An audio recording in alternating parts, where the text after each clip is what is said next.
Kalau memang kita bisa bantu pemerintah, bantulah tanpa menyudutkan.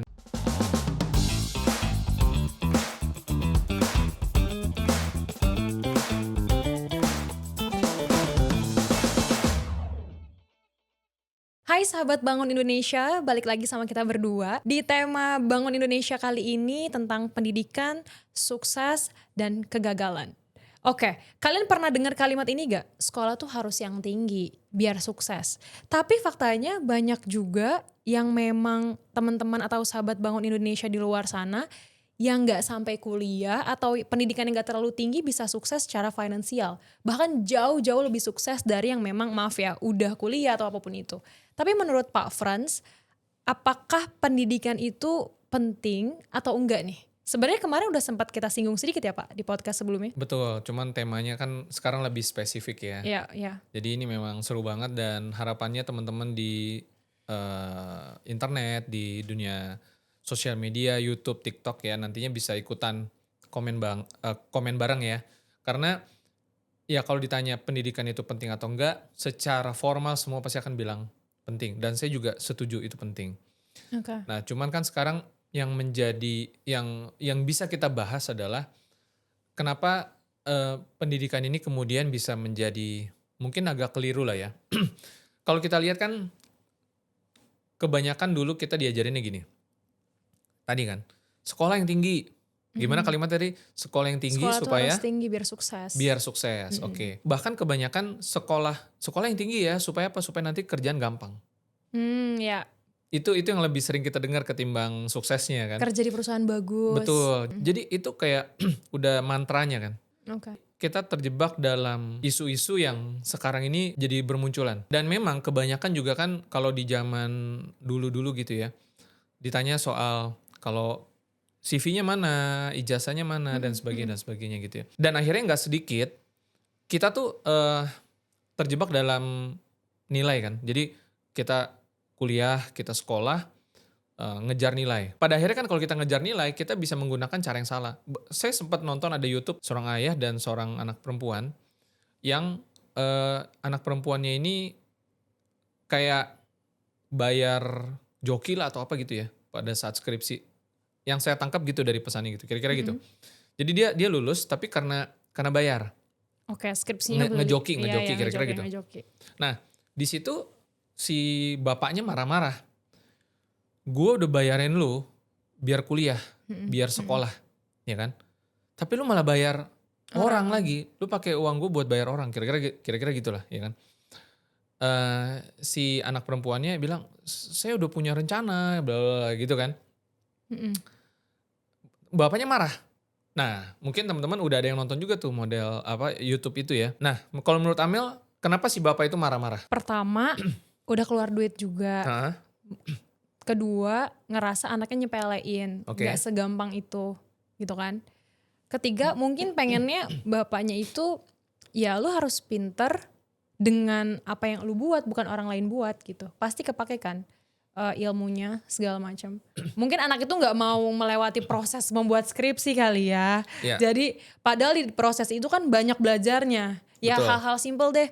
Kesabaran, Betul. fokus, teliti, kayak gitu-gitu lah ya. Banyak kan akhirnya terjebak dilematis seperti yang tadi kan. Nih yang penting lulus deh. Yang penting dapat ijazah deh. Yang penting nilainya bagus deh. Ya. Toh nanti kerjanya gimana gitu.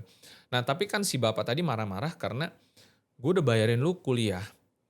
Karena seorang bapak itu kan dia melihat prosesnya itu penting. Ya kan. Bagaimana proses belajarnya ketika dia gagal, ketika dia dapat nilai jelek, ketika dia dapat hukuman, dan sebagainya. Nah, itu yang gak bisa dibeli sebenarnya kan. Makanya dia marah banget. Bukan itu, gue bayarin lu belajar tuh bukan buat itu, bukan buat ngejar nilai. Kasarnya lah kira-kira. Iya. Meskipun dia gak ngomong kayak gitu ya. Nah, ini kan sebenarnya yang terjadi juga di banyak tempat lah, termasuk ya kalau kita di Indonesia kan, jadi kan terjebak ya. Maksudnya di satu sisi pendidikan, sukses dan kegagalan ini tema yang sangat luas nih. Tapi ini menarik karena kalau akhirnya kita belajar, penting gak sih sekolah? Penting banget. Kuliah penting banget. Karena sekolah satu hal, kuliah, sekolah tinggi itu lain hal lagi. Bagaimana mindset kita kemudian terbentuk, ya kan? Mhm. Saya pribadi, saya merasa bersyukur bisa dapat kesempatan untuk kuliah, ya kan? Dan meskipun nilainya nggak cum laude, yang lebih pintar tuh banyak, Ya, ya kan? oke. Nah, bahkan saya selalu kemana-mana, yang saya ingat tuh cuma 2 dari kuliah. Mungkin terkesan wasting gitu ya, Apa tuh, Pak? continuous improvement dan learn by doing. Itu Oke. 2 pilar yang dari waktu saya kuliah dulu, jadi ini ya apa namanya ya istilahnya, pegangan lah, Mhm mhm ya kan. mhm. Polanya kita nih ada yang salah kan, yang tadi, "Kamu kalau nggak sekolah nanti kerja susah loh." Oke. Jadi didoktrin, kuliah buat dapetin pekerjaan, kuliah supaya karir bagus, kuliah supaya cari uang gampang. Jadi, kita sebagai anak-anak mungkin akan berpikirnya akhirnya jalan pintas kan, oh kalau kayak gitu, rumusnya adalah kalau mau berhasil, kalau mau Mhm. sukses, kuliah, ya kan. Oke. Ini kan bisa jadi jebakan. Di satu sisi pendidikan penting nggak? Penting. Nah, cuman itu kan kalau kita masih bicaranya dalam ruang lingkup dunia pendidikan di akademi ya, di bangku sekolah kan. Oke. Secara formal lah, pendidikan formal. Mhm mhm. Tapi pendidikan itu kan sebenarnya nggak terbatas di dalam hanya ruang akademi ya. Maksudnya gimana nih, Pak? Kita kan juga terus belajar di kehidupan kita kan, di masyarakat. Mhm mhm. Artinya gini, kita nggak boleh stop belajar hanya karena kita udah lulus sekolah, Betul, iya ya pasti. kan? Dari baca buku kita juga belajar, dari ruang seminar kita belajar, dari internet podcast kita belajar. Mhm mhm. Nah, cuman sayangnya balik lagi karena udah mungkin balik lagi ke doktrin gitu ya tadi ya. Pendidikan formal adalah kunci keberhasilan. Oke Pekerjaan formal itu penting dan seterusnya dan seterusnya. Jadi oke. monoton ke arah sana. Pentingnya pendidikan itu semakin terasa di berbagai sektor. Di dalam dunia pekerjaan, dalam dunia bisnis, dalam ruang publik berkomunikasi, dalam bermasyarakat, dalam bernegara. Ini saya pribadi makin terasa. Saya kan sering ngikutin podcast-podcastnya Pak Gita Wirjawan juga.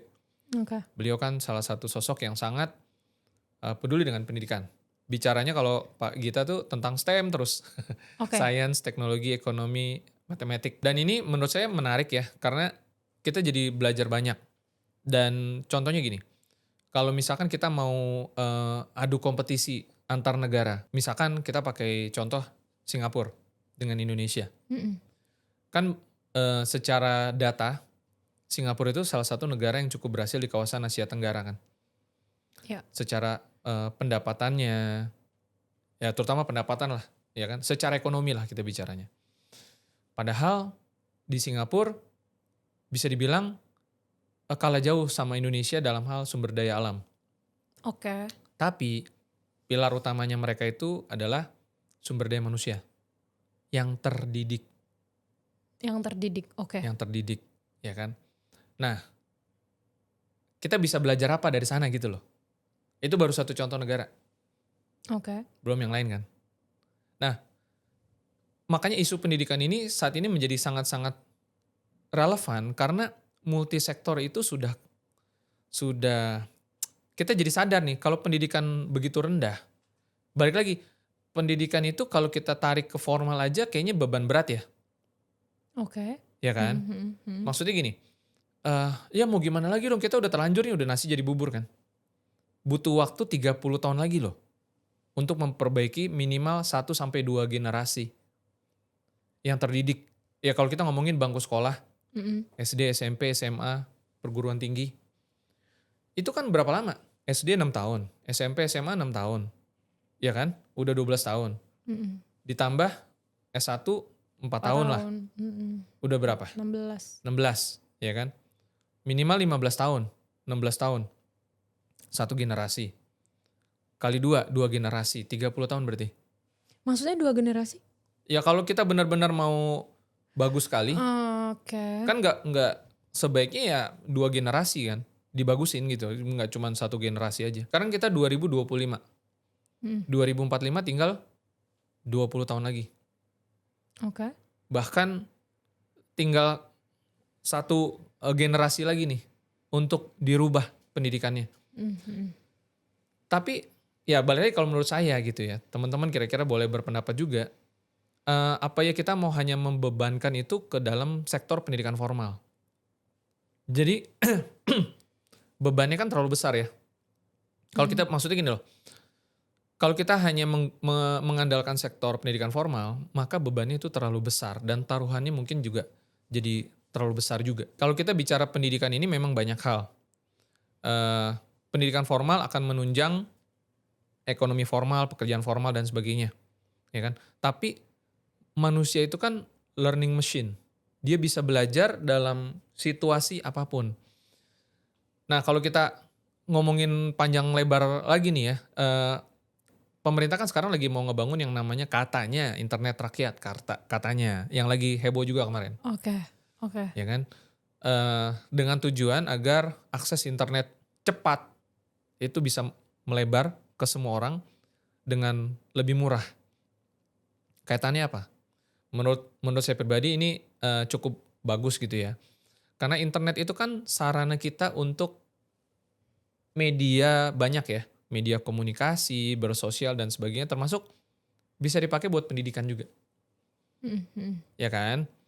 Karena balik lagi ya menurut saya nih ya, pendidikan itu nggak bisa kita bebankan hanya pendidikan formal. Oke, maksudnya yang Pak Frans bilang tadi, di luar pendidikan formal itu, contohnya yang pemerintah mau mengadakan internet untuk rakyat. Kita bisa akses sepuasnya untuk kita belajar, memanfaatkan fitur, contohnya podcast yang ada, kayak gitu. Terus dengan gampangnya mungkin kita bisa tanya. Kalau sekarang kan ada AI, ya kan? Betul, Kita bisa betul. belajar dari AI AI juga, pakai internet kan? Iya. dari ChatGPT. Jadi maksudnya ke arah sana bukan tuh, Pak? Kalau kita bicara topik besarnya adalah pendidikan, Mhm.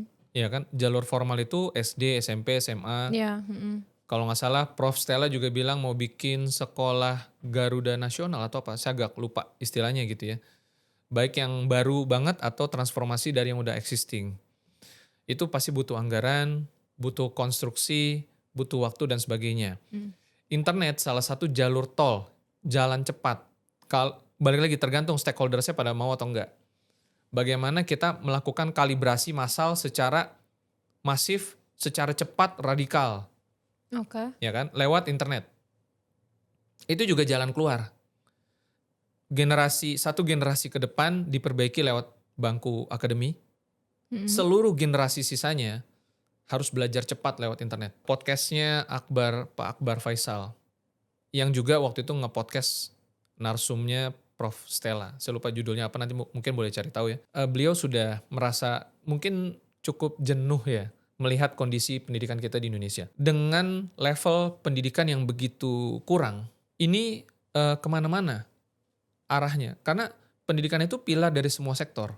Akibatnya kalau ini nggak diperbaiki dalam jangka panjang, ya minimal dalam satu generasi ke depan, kita kan menjadi omong kosong ya bicara tentang Indonesia emas. Mhm, mhm. Kira-kira gitu ya. Nah, mungkin saya akan balikin lagi gini, supaya kita nggak terlalu melebar kemana-mana gitu ya. Yang mau kita highlight kan sebenarnya gini, gimana sih peran pendidikan kaitannya dengan sukses dan kegagalan kita, Mhm, ya mhm. kan?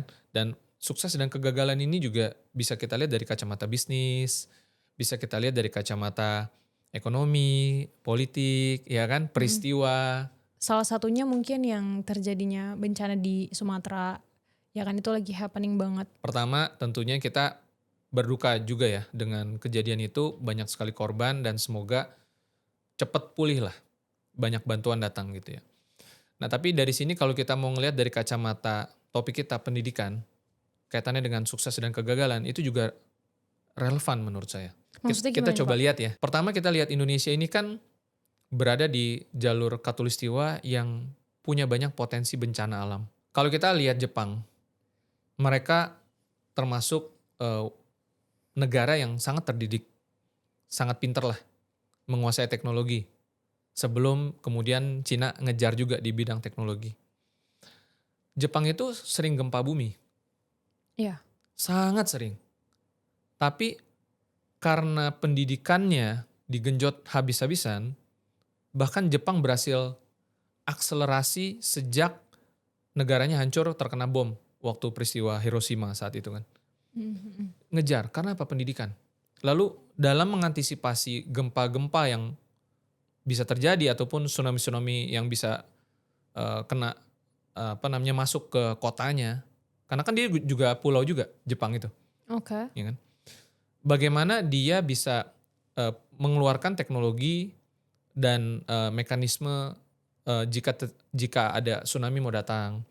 Lalu bagaimana gedung-gedungnya, infrastruktur bisa dibangun untuk lebih tahan gempa dan sebagainya. Itu kan kaitannya dengan pendidikan.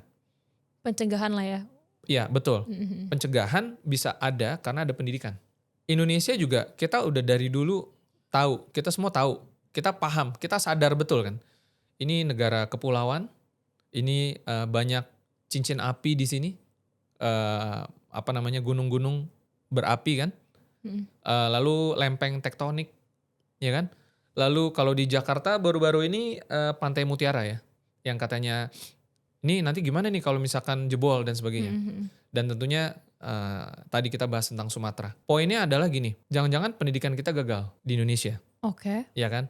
Yang kita harus, ya kalau memang gagal kita harus pertama menerima, mengakui, kemudian kita mengevaluasi dong. Kalau kita mau melihat jauh ke depan, kita juga harus melihat mundur ke belakang untuk melakukan evaluasi. Selama ini kita udah ngapain aja? Oke, ini maksudnya hubungannya gimana nih Pak sama maksudnya situasi yang lagi dialamin sama saudara kita Ya, di Sumatera? ada beberapa topik yang kita bisa buka. Yang pertama kalau kita bicara pencegahan. Oke. Ya kan? Kita ini negara kepulauan yang punya potensi bencana. Harapannya tentu kita perlu genjot pendidikan agar kita bisa mencegah, bukan mengobati. Preventif itu lebih baik daripada kuratif, Oke, oke. ya kan? Pendidikan itu bisa masuk ke sana untuk melakukan pemetaan.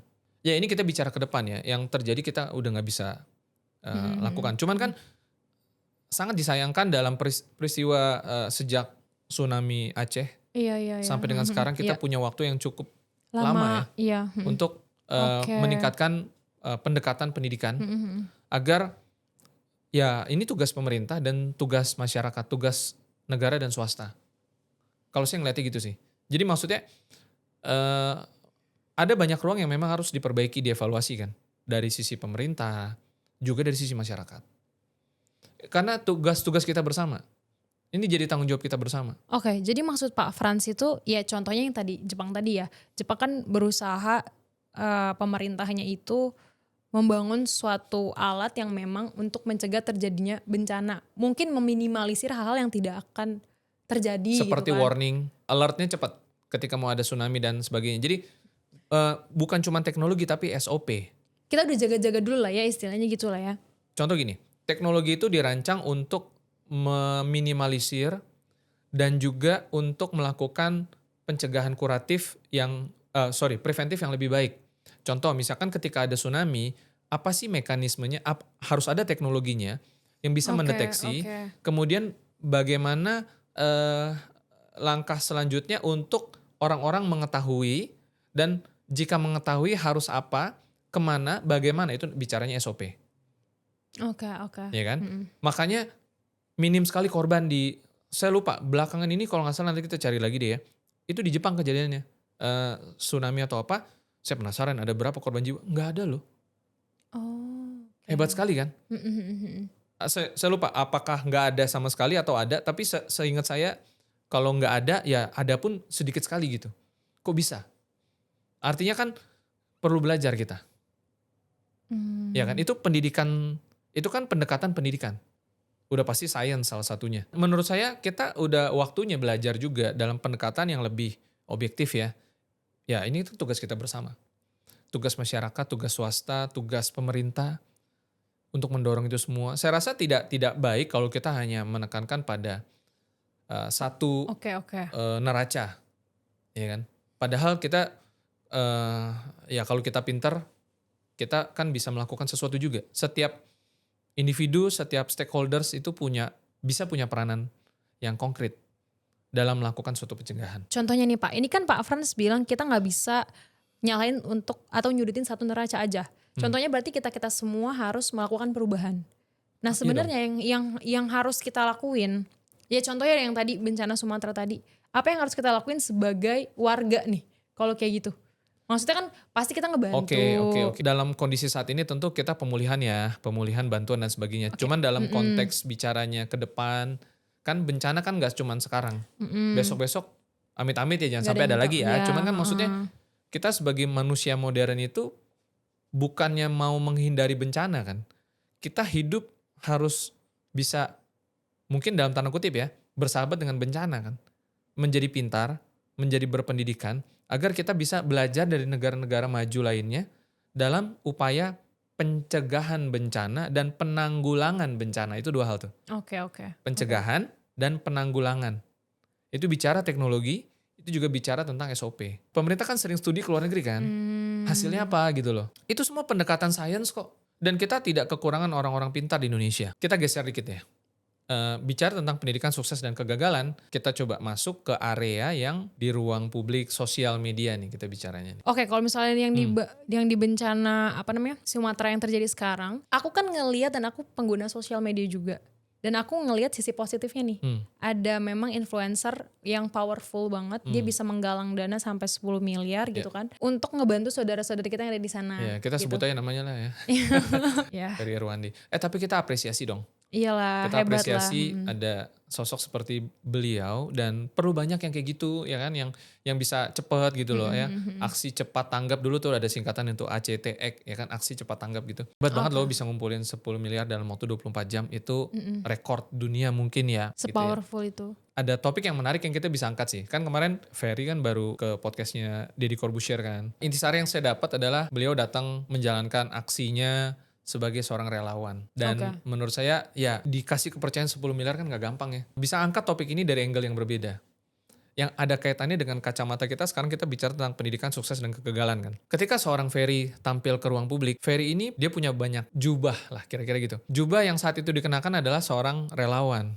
Iya. Seperti yang diceritakan sama Ferry kan. Ya kita bisa menyelami sudut pandang seorang relawan. Bagaimana menerima amanah dan menjalankan dan sebagainya, wajib diapresiasi lah. Yang kita bisa angkat dari sisi yang berbeda saat ini adalah seorang Ferry yang punya jubahnya banyak, satu relawan, dan yang kedua mungkin aktivis. Yang ketiga mungkin seorang sains juga gitu ya, atau jurnalis lah katanya gitu. Bukan Ferry-nya yang akan kita soroti sebenarnya dalam konteks kita sekarang nih. Kita mau melihat dari kacamata audiens. Dari sisi Ferry mungkin akan bilang saya nggak bisa kontrol bagaimana orang berpendapat dan lain sebagainya. Tetapi ini yang justru menjadi pembelajaran bagi kita bahwa pentingnya bahkan pendidikan di sektor komunikasi publik, di sektor kita dalam bermasyarakat. Kan kita tahu persis bagaimana saat ini kita nih masih di level yang kalau ngomentarin sesuatu di ruang publik jeplak aja gitu kan. Asal bunyi aja, nggak ada sense of responsibility-nya, nggak ada rasa tanggung jawabnya gitu. Kayak oh yaudah, pokoknya gue mau ngomong apa kek. Suka-suka gue dong, kan gue yang punya kuota, jempol-jempol gue. Problemnya kan kita sekarang ini perlu menyadari ya secara kritis nih. Ini makanya pendidikan kan ada kaitannya dengan berpikir kritis. Negara luar yang memberikan bantuan, kepentingannya apa? Ya mungkin salah satu kepentingannya adalah dia mau nolong. Saya pribadi mengajak kita memang wajib kritis dong. Berpikir kritis itu kan wajib. Wajib loh, bukan opsi loh. Supaya kita gak gampang diadu domba. Supaya kita gak gampang terpleset dengan suatu pemikiran yang nggak pada tempatnya. Contoh, kita ngomongin lagi si Ferry ya. Ketika Ferry naik dengan aksinya, pertama kita harus apresiasi. Cuman sayangnya, koreksi saya kalau saya salah gitu ya. Ferry ini kan punya dua jubah. Satu as aktivis, dua as relawan. Dibahas juga di Deddy Corbuzier. Nah, ketika dijalankan, aktivitasnya tersebut sebagai relawan. Masalahnya, saya nggak tahu persis ya. Sekali lagi kalau saya salah, koreksi aja. Apakah Ferry di awal-awal udah gembar-gembor di awal nih, gue maju as relawan ya dalam konteks ini ya. Jadi bukan as aktivis ya. Nggak tahu, mungkin ada. Sorry, saya nggak ngikutin semua podcastnya dia juga, ya kan? Mungkin ada, mungkin. Nah, yang disayangkan bukan di si Ferry-nya sekali lagi, tapi di audiensnya, di ruang publiknya. Karena Ferry ini sudah terkenal jubahnya. Salah satu yang paling kuat adalah sebagai aktivis. Ya kan? Sangat disebut di situ raja oposisi tuh. Ada komentar di podcastnya Om Deddy tuh. Om Deddy. Dipanggil nih rajanya oposisi. Ya kan? Artinya apa? Orang udah kenal Ferry kan begitu kan? Bukan sebagai relawan. Betul. Nah, jadi sekali lagi saya tidak mengomentari Ferry-nya. Ferry-nya udah bener. Cuma Ferry kan manusia juga, bisa nggak semua kalkulasi bisa dipikirkan dengan matang. Semua orang bisa terpleset dan salah kan. Bisa ya gue kan nggak mikir sampai sejauh itu misalkan segala macam ya. Itu wajar gitu loh, itu human gitu loh. Ya kan? Cuman yang jadi masalah sekarang balik lagi dengan konteks kita tentang pendidikan, kita nih di ruang audiensnya ini yang bisa jadi masalah, yang bisa memperkeruh atau bisa Ferry ini bisa digoreng sama pihak yang punya agenda lain gitu masalahnya. Jadi bumerang juga ya, padahal niatnya baik gitu. Dimanfaatkan. Bisa ini potensi ya. Bisa jadi, ini saya nggak sedang teori konspirasi, bukan. Karena balik lagi, kalau kita ini berpikir kritis, orang-orang yang punya banyak kepentingan nggak akan mudah menyetir ruang publik begitu aja sehingga kita bisa chaos di dalam. Swasta pasti lebih cepat daripada pemerintah. Karena pemerintah butuh birokrasi dulu. Oke. Meskipun bisa di-counter dengan SOP pendekatan sains seperti di awal. Yang tadi kita bahas. Mm-mm. Kalau pemerintah udah punya badan penanggulangan bencana, SOP-nya bagus, pasti bisa lebih cepat. Ya, saya setuju. Tapi bukan berarti kemudian kita juga perlu mendiskreditkan peran pemerintah. Karena TNI udah datang ke sana. Mm-mm. Ya Oke. kan? Nah, masalahnya sekali lagi bukan pemerintahnya, bukan Ferry-nya. Tapi kitanya, stakeholders. Kita kan bagian dari stakeholders. Oke. Akan selalu ada banyak kepentingan dari setiap organisasi, perorangan dan sebagainya. Mm-mm. Ya kan? Kalau bukan kita yang ngejagain ruang publik, ruang komunikasi publik dengan berpikir kritis, dengan meningkatkan kualitas pendidikan kita, formal maupun informal, kita akan mudah sekali ribut mulu kerjanya. Bahasa santainya gini ya, mungkin bahasa Gen-Z-nya, kita sebagai warga, kita harus pertama balik ke tema, berpikir positif. Berpikir kritis juga. Ya kan, nggak langsung mencerna suatu kejadian dan main langsung komentar negatif gitu aja. Gitu kan. Ya. Terus yang kedua, balik lagi. Berarti ini pentingnya pendidikan Betul. untuk ngebentuk karakter ataupun mindset kita dalam menyikapi sesuatu. Betul banget. Yang jadi pertanyaan di sini, dengan adanya sosial media, siapapun berhak berkomentar, siapapun punya platformnya gitu kan. Dampaknya apa ke depannya akan terjadi kalau terus-menerus kayak gini, Pak? Dan apa upaya buat sebagai warga juga untuk mencegah terjadinya hal-hal kayak gitu lagi? Gimana caranya biar orang tuh gak gampang komentar negatif deh, gak gampang nyeblak, gak gampang komen yang seenaknya gitu. Kan situasinya sekarang kayak gini. Orang-orang yang seperti itu masih beranggapan, kan kita kan di negara yang bebas berpendapat, demokrasi. Kebebasan berpendapat, kebebasan berkomentar. Padahal kebebasan itu ada harganya, ada tanggung jawabnya, ada etika dan moral. Bahwa nggak cuma pemerintah, kita juga punya kontribusi di situ. Ya kan? Kita akan sulit memberantas komentar-komentar negatif hanya dengan regulasi. Itu akan jadi supresi. Maksudnya gimana, Pak? Akan jadi otoritarian lah. Otoriter gitu loh. Ya kan kalau disupres, kalau ditekan. Tapi kan kita bisa punya pendekatan yang lain. Kalau kita berpendidikan, kita akan memberikan komentar-komentar yang memang berkualitas juga. Yang berpendidikan juga. Udah banyak contoh mereka yang melakukan demonstrasi di luar negeri dengan cara yang perlu ditepuk tanganin gitu loh. Wah hebat nih. Di ruang publik ini balik lagi ya. Kalau caranya bagaimana? Satu, ya tentunya genjot pendidikan. Dan yang kedua adalah mereka yang berpendidikan, ya Mbok ya jangan diam aja juga. Oke. Yuk kita gini. Pengaruhin lah ya istilahnya. Betul. Jadi ruang publik sosial ini menurut saya udah waktunya diisi oleh mereka yang punya bobot. Karena internet itu hanya gelas, hanya media, hanya netral aja dia.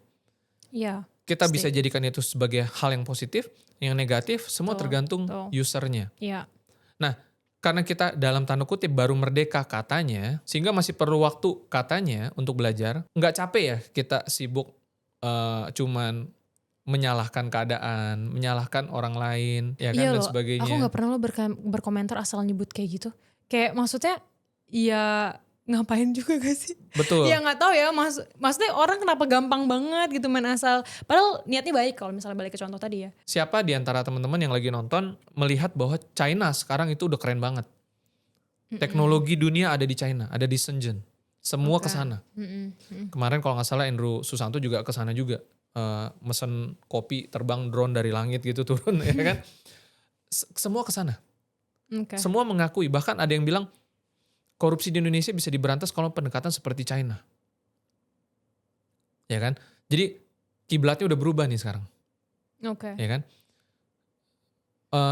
Masalahnya keberhasilan suatu negara, kita nggak bisa cuma lihat keberhasilannya. Proses ngebangunnya bagaimana. Poinnya gini. balik lagi nih, kita ini udah waktunya kalau menurut saya, kalau kita mau akselerasi, jadi tanggung jawab kita bersama untuk melakukan percepatan di level yang bukan cuman nyuruh instansi, bukan nyuruh pemerintah aja. Oke. Udah waktunya kita yang bergerak buat maju, ya kan? Kalau kita mau seperti negara yang maju, ya udah mulai dari kita deh. Mulai dari diri kita gitu loh. Ya kan? Untuk apa? Untuk ngerubah apa yang kita bisa rubah. Pola-polanya. Ya kan? Jangan bilang, ya masalahnya kan saya nggak disekolahin. Itu selalu cari alasan gitu ya.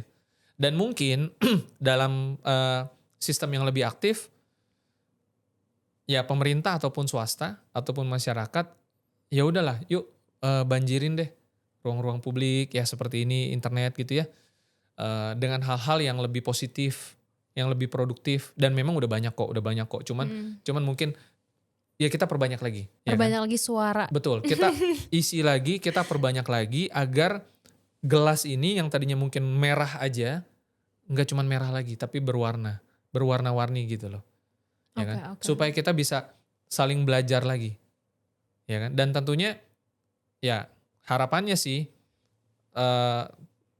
teman-teman kita yang memang pintar di Indonesia maupun di luar negeri, Indonesia tapi di luar negeri gitu ya, mudah-mudahan bisa masuk ke kursi pemerintahan lah, Oke. ya kan?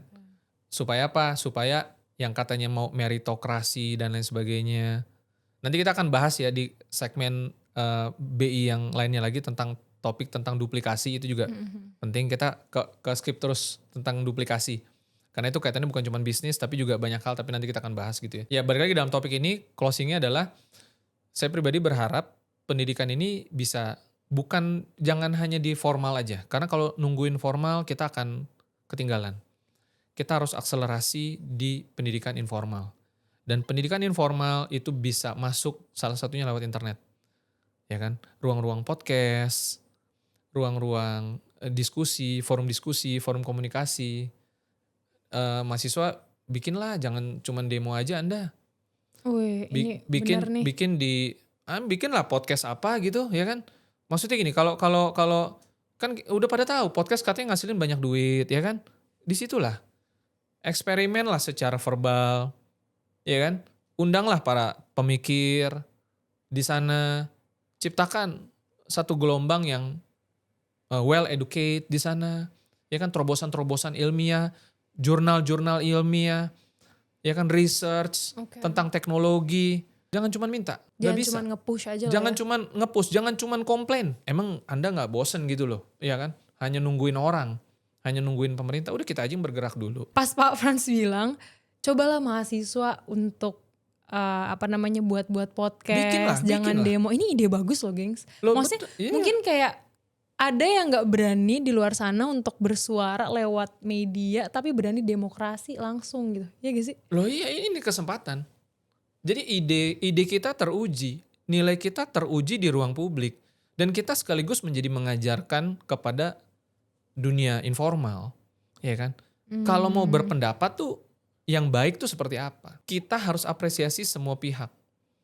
Kita as a citizen of Indonesia, ya kan? Kita masyarakat Indonesia ini harus memberikan apresiasi bukan hanya kepada swasta tapi juga kepada pemerintah.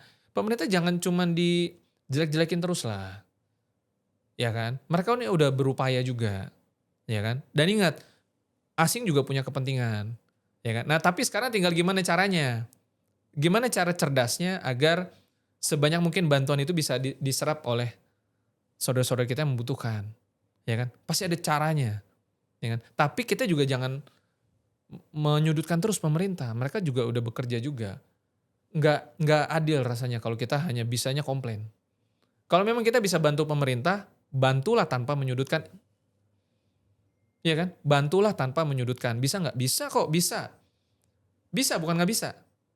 Oke. Ya kan? Jadi ya udah waktunya. Ini waktu mepet 20 tahun lagi masalahnya. Kalau kita di Indonesia dari Sabang sampai Merauke yang punya kemampuan bicara di depan publik, punya konten, punya bobot, punya ilmu, ya kan? Bagikan aja. Oke, berarti Ini gengs ya, wah ini pembahasan ya kalau yang nonton Gen Z berat ya gengs ya. Maksudnya berarti dari podcast kita kali ini yang paling penting aku mau highlight di sini, kita harus memperbanyak suara atau memperbanyak influencer untuk meluapkan idenya dengan cara bersuara dengan hal yang positif. Jadi jangan nyalain pemerintah aja gitu. Betul. Oke. Apalagi untuk mahasiswa para Gen Z, ini kalian harus banget memberanikan diri. Karena mungkin banyaknya juga Pak yang masih belum berani, contoh tampil depan kamera. Itu kan mungkin ada beberapa banyak faktor ya untuk nge-push mereka juga. Turun ke jalan kan udah hebat. Berani di atas Wah, gelap nih. speaker. Oh iya bener. Ya kan? Di depan kamera masa takut sih? Memang- Enggak, ini dorongan positif ya, bukan negatif. Iya benar. Justru Anda harus tampil di depan kamera. Oke. Supaya suara Anda didengar. Betul. Supaya Anda bisa memberikan efek domino. Kalau Anda salah, Anda akan dikoreksi langsung sama netizen.